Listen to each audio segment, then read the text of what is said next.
Hey everybody, this is Aaron Ossont from Ossont and Battery on the Flamekeeper Network. And in this episode, I got a really great guest I've been wanting to get on for a while. I've been a fan of his music for about 5 years. This is Jason Roach from the band Ice Howl. Welcome. Howdy, how's it going, Aaron? It's going really good, man. It's finally great to have you on and talk to you about all things Ice Howl and how everything got started, you know? There's a lot to it. Well, let me start basically from early on. What was your first heavy band or heavy music moment that you remember that really inspired you to be like, you know, this is the music that's for me. This is my spot, you know? Okay, so I grew up in a very, kind of when it comes to music, no one really went outside the box in terms of, listen to anything that you would consider, out of the ordinary, outside of mainstream. But of course, I had parents that like to dive into your classics, your Ozzy Osbournes, your early, your Black Album, Metallica era kind of stuff. So I obviously had exposure to music, particularly heavy metal with your Ozzy Osbournes and your Metallicas and stuff. But the band I would have to say was my breakthrough was In Flames, to be honest. Specifically, the Come Clarity album. That was the album that did it for me. Nice. So um, yeah, it's actually really funny because at the time, I was still very, very young in terms of age when I came across that album as it came out. In fact, and I remember it was the first time I had ever heard screaming in a song, and I just thought, oh my God, if my mother knew that I was listening to this, she would call me a Satanist, and I would get that I wouldn't be welcome in the house no more. Well, that never happened. But she doesn't really like my musical taste at times. So, but yeah, In Flames, Come Clarity.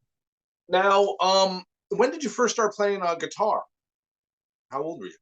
I would say I started playing guitar when I was in high school, so probably about 16 or 17. But I started off, my first guitar was a bass guitar. It was a Dean bass guitar. Nice. So I started off on bass, and then I eventually got I got the typical entry BC Rich Warlock. That was my first guitar, and then I eventually got an Ibanez, and then um, I got into ESP guitars after that. But yeah, I would say 16 or 17 is when I first started playing guitar. Right. Now, in that area, you're from Indiana, correct? Yes, southern, basically what you would consider between central and southern Indiana. Gotcha. Now, Bloomington. was there a thriving music scene at the time that you could like, you could get into some bands at the time, or did you really have to find some guys and look for the guys to maybe start a band with back then? Well, okay, so of course I got my metal influence from Tucker of Throne of Iron. We went to high school together, Okay. and so we grew up together. And he really had a lot to do with my musical taste and what I got exposed to. But as far as the musical scene goes, there was a thriving metal scene growing in Bloomington, Indiana at that time. There was a central hub venue called Rhinos, which is unfortunately no longer around. It was bulldozed, and that was a staple to the metal community in that town. Fun fact, the very first metal show I ever saw was Pelican, Black Cobra, and Unearthly Trance. They played at Rhinos, and it was that was an incredible show. So first metal show, that was it. So that really tells you a lot uh, how my musical taste developed from there. That's a pretty heavy show, man, for your first Oh show. yeah, for sure. Now, what was the was Ice Howl your first band, or did you have did you participate in any bands before that, or? No, my first band was a doom stoner slash sludge band called Thorax. That I was the drummer for that band for in its conception. Um, that was my first band. That's what I was most known for a while. But then I took a break from music for a while. I was also I was also in a thrash band called Mass Assault. Um, didn't really do much with that, but then Ice Howl was then um, conceived after hiatus from music, and that began in 2015. Awesome. Now, how did you decide to get Ice Howl going? I know it first started off with just you, right? A one man project. Did Yeah, you that envision it as yeah. one? Start with me. Did you envision it as a one man project, or did you want to get other guys, but you just kind of did it as a necessity first? I knew I wanted to get back into music, and I wasn't really sure how I was going to do it. But I just started writing songs, and I was talking to a few people. I was talking to Nico Albanese, who was the drummer on the first Ice Howl record, "Crack the Earth," and which he's doing a lot of stuff with country, and he has his own recording studio. He's really gone. He's gone to a whole new level of a professional that I will never meet. It's so good to see him doing that. Um, and I talked a little bit with Tucker, and he helped with the first album. But as far as it goes from there, I didn't really know where this was going to go, but I'm sure we're going to get to how the current lineup and how all that began later. So Now, the, I first got turned on to Ice Howl. I think it was just actually scanning through Bandcamp. Just one of those yep. days where you scan through. Hey, this name sounds interesting. That album cover looks cool. Let me listen to this. And I was like, I listen to so much shit, and then like you listen to it, and then you don't go back to it. But that for some reason struck my ear. I'm like, man, these riffs are huge and heavy, man, and I just love the big riffs.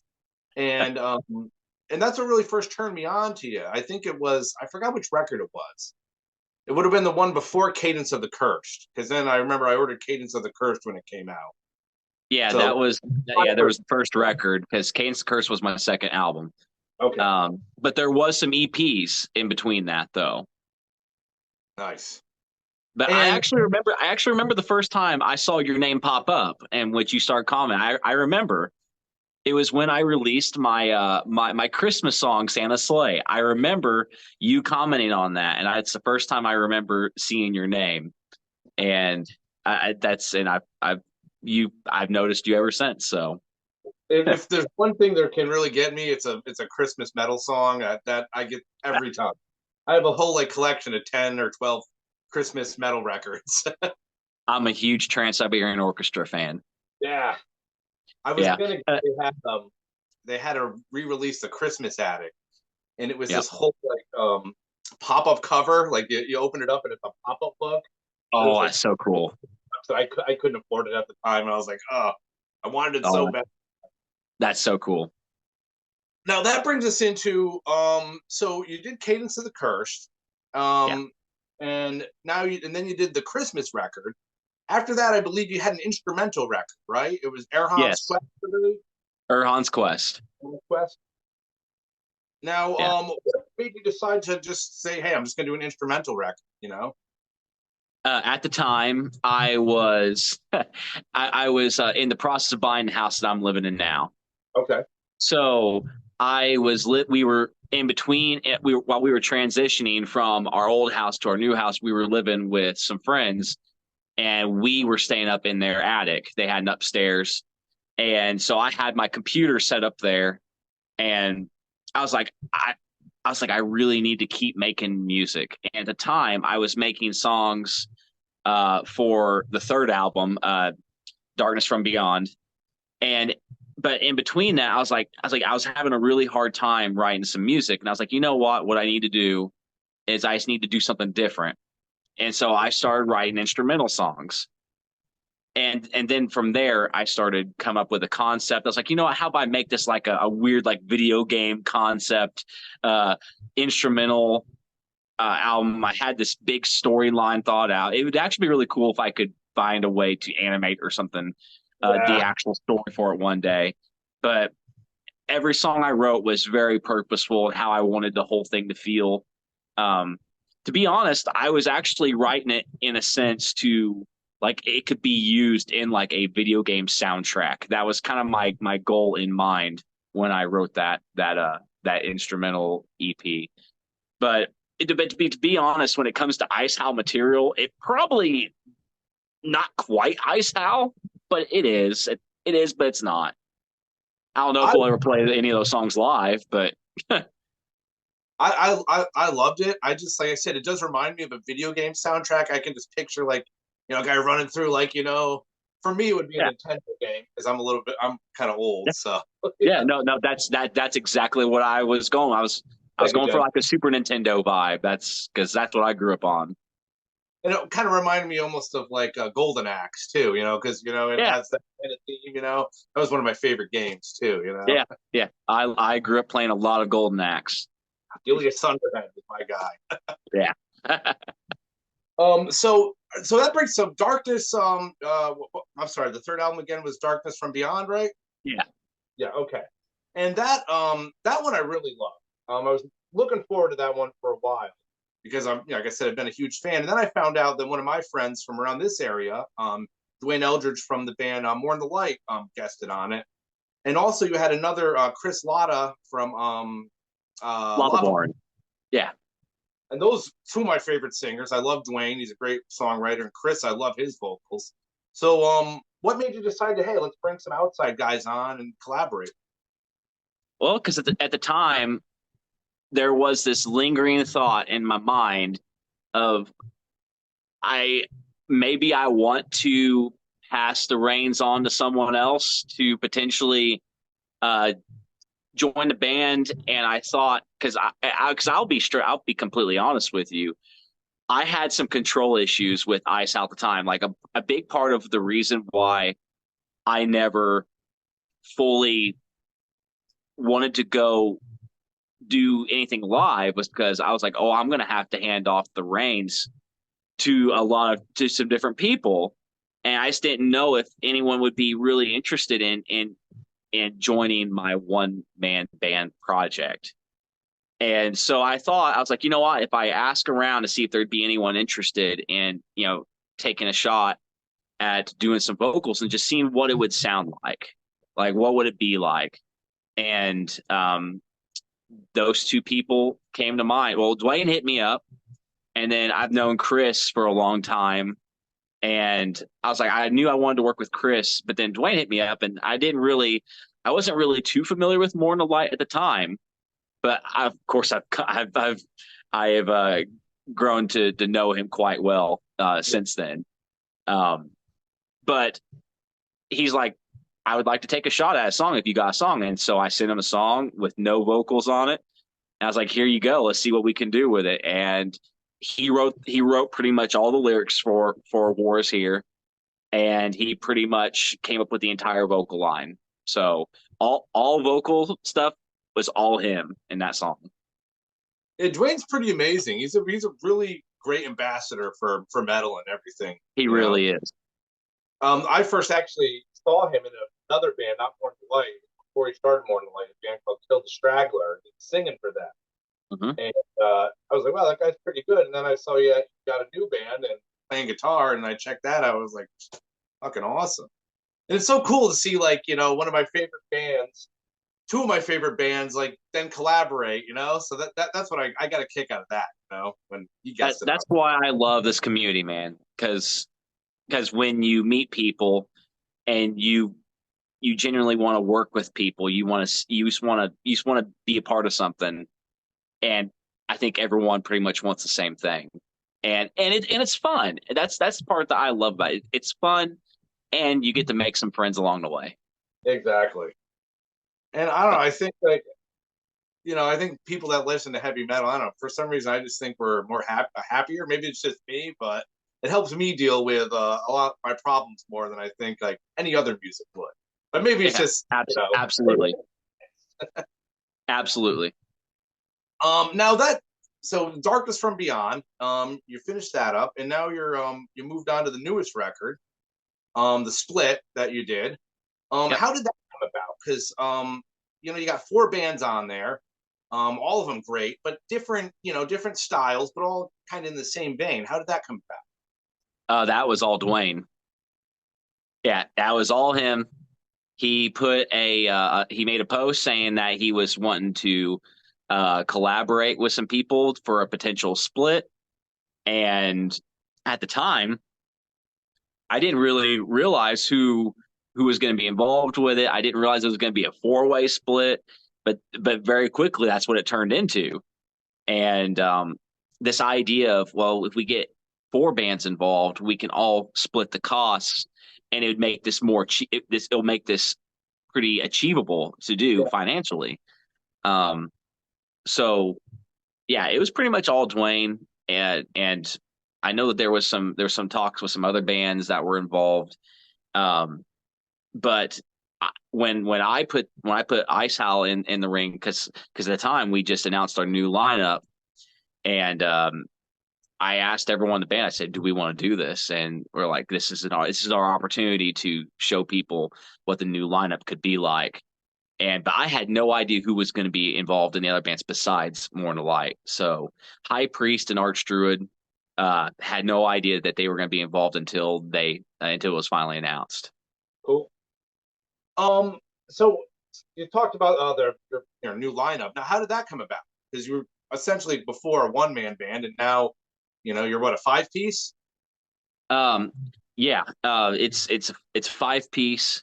And so as far what I was talking about earlier with the giving up the reins. So I finally I did a podcast with Mark Jackson from the Metal Forge Flamekeeper podcast network. There you go. And he loves taking credit for being the person that convinced me to form a full Ice Howl lineup. And I will give it to him. I will give him that win. You can thank Mark for Ice Howl officially reaching out and becoming a full band. But as far as that goes, of course, I put a post and I said, you know what, I'm going to take this chance because there's something that could happen here. So I made a post saying I'm looking for drummer, vocalist, because I wanted to give up vocals. I wanted to pass the torch on to someone else because I've always thought that Ice Howl could be so much more than just me. And I wanted to focus on the songwriting. I wanted to focus on playing guitar better. And I felt like that there could be a better vocalist for Ice Howl. So I put the ad out there, and of course Mark was the very first one. He's like, me. And I was like, I figured, Mark, I figured. But then Kyle Wilcher, he's in a band called Rat King. He's from Evansville. Okay. He hit me up next, and he's like, he goes, I've been a fan of your music for a long time. He goes, I'd like to give this a shot. I did not realize how awesome of a drummer he is. But he freaking, I couldn't have picked a better drummer. So Kyle got on board, and then I had some people tag Zeba, and they're like, because we actually talked before about it, but I don't think she was ready at the time. I don't think she was ready at the time to completely jump on board with Ice Howl. But when I put the ad out again, some people were like, they were tagging her, being like, "This is you need to jump on this. You would be a great addition to the band." And then she started messaging me, and we started talking about some things. And I was like, you know what, let's do this. And then at a certain point, we started doing practices together, and in that time, we decided that we wanted a live guitarist, at least because you're familiar with Ice Howl's songwriting, there's a lot of lead guitar, and there's a lot of we felt that if we didn't have a lead guitar playing live, then you kind of miss out on what makes Ice Howl kind of, you know, Yeah. I wouldn't say unique, but it is kind of what makes Ice Howl in a sense. Um, so so Tucker from Throne of Iron briefly has joined us in playing. We played a show together, but we got other things going on. So very, very soon we're going to be looking for a full-time permanent guitarist. So we're gonna be putting that out soon. After we get done with Legions of Metal, we're gonna be focusing on that. Is that a lead guitar player or like a rhythm player or both? Rhythm player. Yeah, because to me it's easier for me to play my leads because I have a specific way I play my leads, and I feel like that's the way I want to keep it going in for the future. So Hold on 1 second. I just wanted to grab some. gotcha.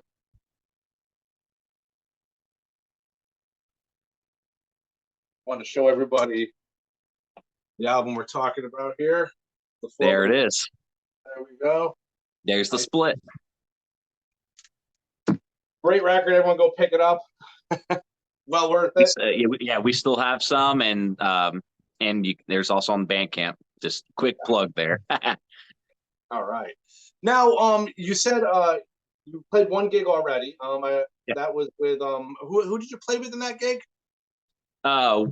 We played with Throne of Iron, and we played with Cursed Blade, but it was actually there was another band that's signed to Wise Blood, which you're probably familiar with, Wise Blood Records, a band called Wizard Death. I got that record. Wizard Death. I mean, if you're familiar with it, awesome. They kill live. It was so cool seeing them play live because Tim and his son is they're talking a kid, the coolest freaking kid up there, freaking just belted it out with his dad. That's parenting goals for me. That is great. I love that. But it was an awesome show. We had a great there was a great response to us because we knew we had to kill it. We knew we had to because first impressions, especially coming back, because I haven't played a show with Ice Howl since 2016. Oh wow. So yeah, so we had to make it count, and I believe we did. Nice. Now, I know coming up you have the Legions of Metal Festival in Chicago. Yes. This summer. Yes. Now, very, very excited. How'd that come about? Yeah. Oh, well, so I almost kind of want to answer this by giving giving some advice for people, and it's mostly that I've always dreamed of playing shows like that, like playing a show in Chicago. For me personally, this is a first time.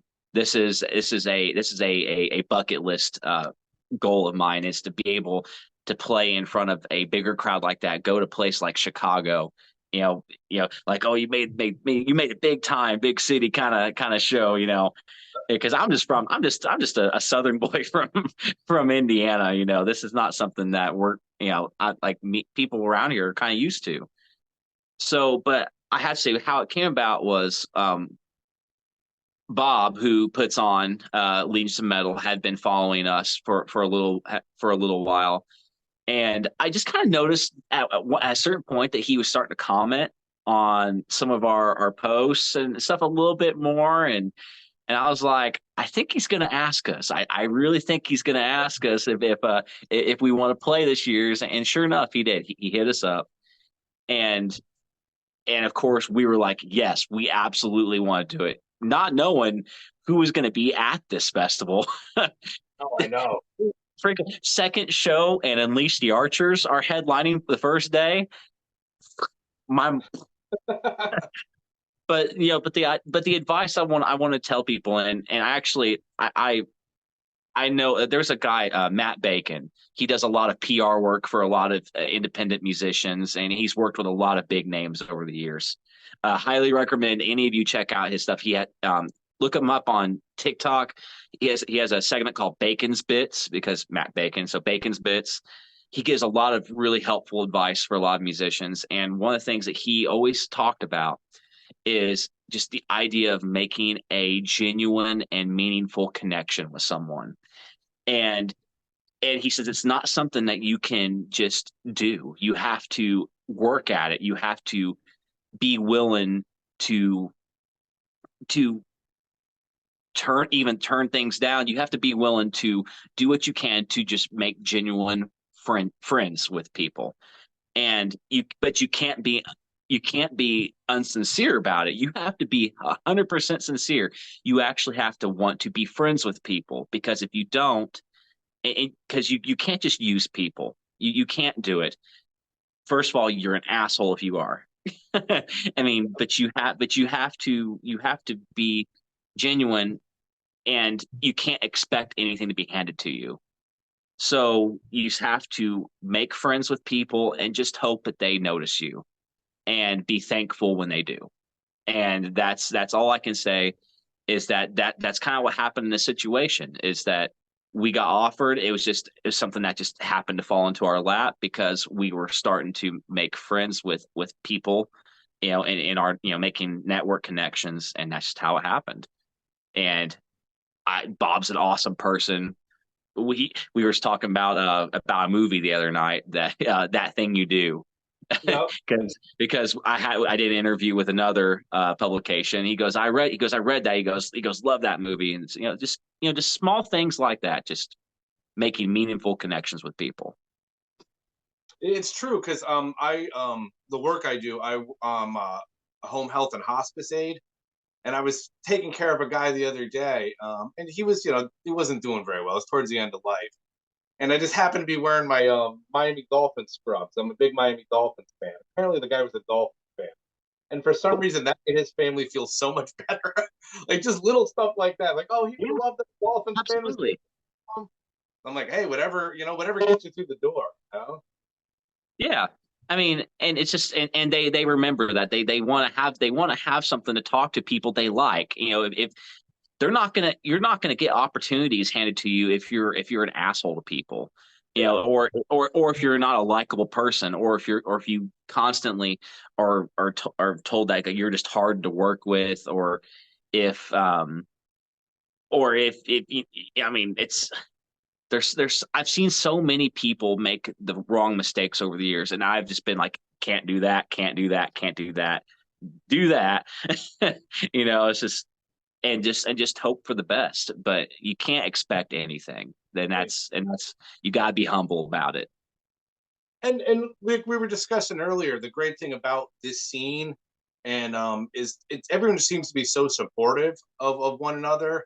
And I've made some great friends just talking metal with people and just hanging out at shows.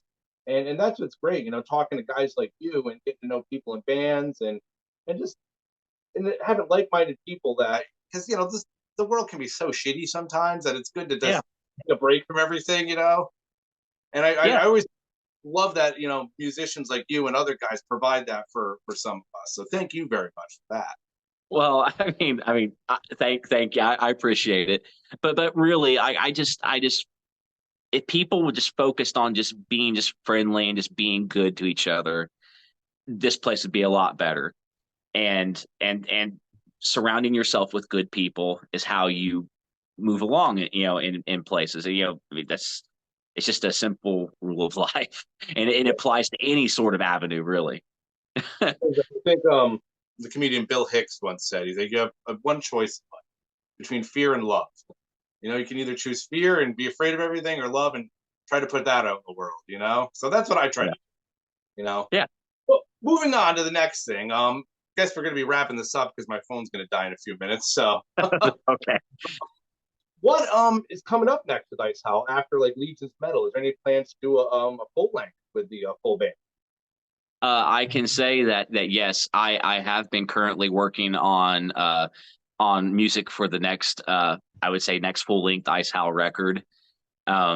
We do have plans on doing a concept record. We have the concept worked out. It's just a matter of writing the songs to fit the concept, and I'm very excited with the songs I've written so far. I would say that in terms of songwriting, I'm probably 45% completed. Oh, wow. So I'm hoping to get it done this year. I'm hoping by the end of summer we're gonna have it recorded, completed. I don't know. I can't promise a time frame of which of this thing's gonna come out. I would love for it to come out this year, but I don't think it's gonna come out this year. But Now, so before we end the interview, I just got one more question to ask, and actually, it's more of a request. I need some Ice Howl merch, some T-shirts. I need. Well, hey, we are currently waiting on a shirt design as we speak, and Right. it's supposed to be finished tonight. David Paul Seymour has been working on a shirt for us, and it's going to be a good one. It's going to be themed around our song "Final Stand of the Third Age." So Tolkien lore. That's what the shirt's going to be, and we're going to have it available. We're going to have shirts available at Legions of Metal, and we will. I'm going to try to have them put on the Bandcamp page, but I'll be in contact with you for a shirt. You deserve one. So. All right, man. Well, that's all we got for tonight because my phone's about to die. But it was awesome having you on, Jason. It was great talking to you. Thanks for coming on, talking metal, and telling everyone about Ice Howl and yourself. Any last words? I just want to thank all of you for watching this, and thank you, Aaron, for having me on. I just want to tell everyone, just thank you for all the support that any of you have shown Ice Howl over the years, especially. I mean, I really mean that, because this has been my baby since 2015, and to see how it's grown and turned into what it is now is just, I'm extremely humbled by it, and I'm excited for the things that are to come. You can find all of our merch at icehowl.bandcamp.com. You can find us on Facebook, TikTok, Instagram. We're there. So, awesome. Well, Jason, once again, thanks for coming on. Everybody go out there and buy some Ice Howl merch. You can check them out on Bandcamp, everywhere else. Check them out. They're awesome. This is Aaron Ossont, Ossont and Battery, Flamekeeper Network. Stay metal, everyone.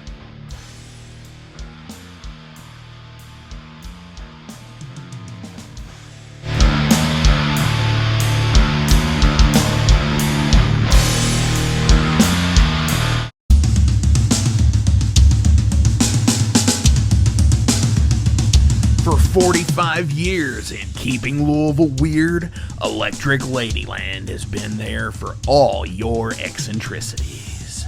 While they do offer the best smoking supplies out on the market today, there's a whole lot more to check out. From ashtrays and blacklight posters, to records, incense and burners, and items to stock your metaphysical supply.